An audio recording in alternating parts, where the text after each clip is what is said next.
Rahel mengerang kesakitan. Dia mengangkat kepala dan melihat ke arah tubuh bagian bawahnya, mengangkat roknya yang berlumuran darah dan melihat dua anak bayi.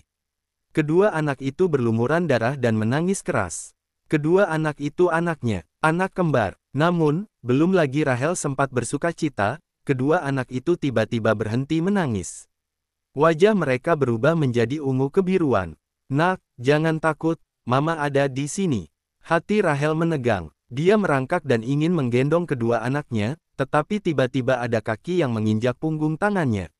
"Kak, kamu ini memang hebat, bisa-bisanya melahirkan anak kembar." Sania menatap kedua anak itu dengan dingin. Sayangnya, dua anak haram ini tampaknya berumur pendek. Baru juga hidup beberapa menit, sudah mau balik ke akhirat. "Jangan sembarangan ngomong, anak-anakku belum mati." Rahel mengulurkan tangan untuk menjangkau anak-anaknya, ingin menyentuh wajah mereka dan menepuk pantat kecil mereka dengan pelan. Namun, sebelum dia bisa menyentuh tubuh mereka yang lembut, seorang pelayan memasuki ruangan dan menggendong kedua anak itu dengan ekspresi dingin. "Non Sania, apa yang harus aku lakukan pada dua bayi yang sudah mati ini?" Sania sama sekali tidak peduli dengan hidup matinya kedua anak itu. Kalau mereka meninggal, dia akan merasa sangat senang melihat Rahel sedih. Tentu saja, kalaupun kedua anak itu bertahan hidup, tidak akan ada artinya baginya. Rahel tidak akan pernah bisa kembali ke hidupnya yang dulu, dengan kedua bayi itu di sisinya. Sania memandang kedua anak itu dengan acuh tak acuh. Tiba-tiba, dia membeku. Si kembar terlihat sama persis.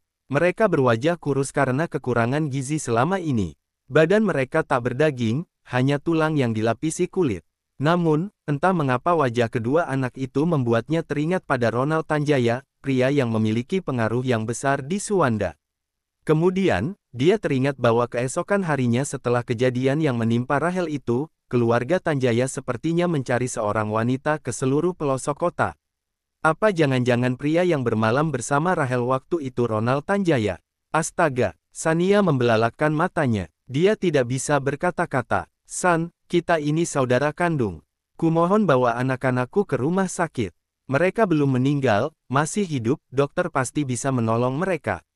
Rahel meraih pakaian Sania dan memohon dengan suara serak, "Aku akan melakukan apapun yang kamu mau. Aku akan memberi sahamku padamu. Aku juga nggak mau jadi pewaris bisnis keluarga Hutomo lagi. San, asalkan kamu mau menolong anak-anakku." Sania mengenyahkan pikirannya tadi dan menendang Rahel menjauh darinya. Dia berkata dengan dingin, "Kedua anak haram itu sudah mati, nggak ada gunanya dibawa ke rumah sakit. Yang di luar, bawa anak-anak haram ini pergi. Kubur saja di mana saja." "Jangan." Hati Rahel hancur. Dia buru-buru merangkak keluar. Namun, Sania menendangnya, "Kak, kamu baru melahirkan, sebaiknya kamu istirahat yang baik. Lihat badanmu, masih berdarah.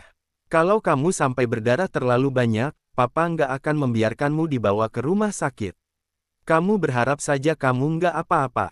Setelah mengatakan itu, Sania membanting pintu hingga tertutup. "Jangan, San, Sania, kamu nggak boleh begini. Kembalikan anak-anakku." Rahel meraih pintu besi dan berteriak dengan suara serak. Sorot matanya penuh dengan kesedihan dan perlahan-lahan, kebencian dan dendam muncul di pupil matanya.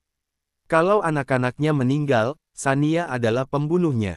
Sania bergidik melihat tatapan Rahel, mungkin karena tatapannya itu terlalu tajam.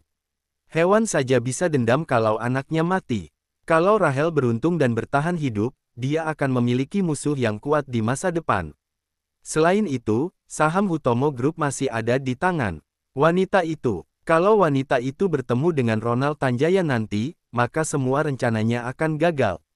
Sania menoleh dan menatap orang yang berjaga pintu dengan dingin. "Pak Anto, beberapa hari lagi ada tamu penting yang akan datang ke rumah. Bapak ke depan saja ikut bantu, nggak perlu berjaga di sini." Rahel baru melahirkan dan anaknya juga langsung mati setelahnya. Badannya terluka parah, jadi dia kemungkinan akan pendarahan.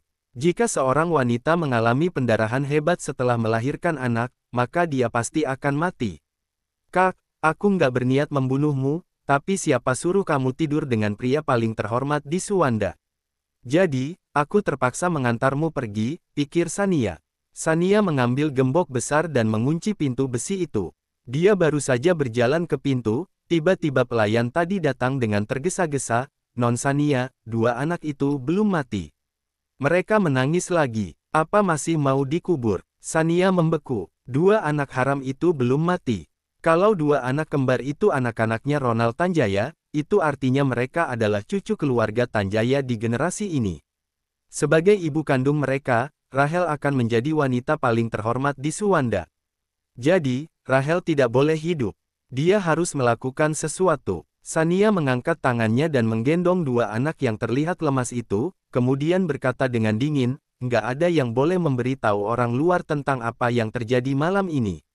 Pelayan itu mengangguk cepat. Pada saat ini, bau darah dari dalam gudang itu semakin menyengat.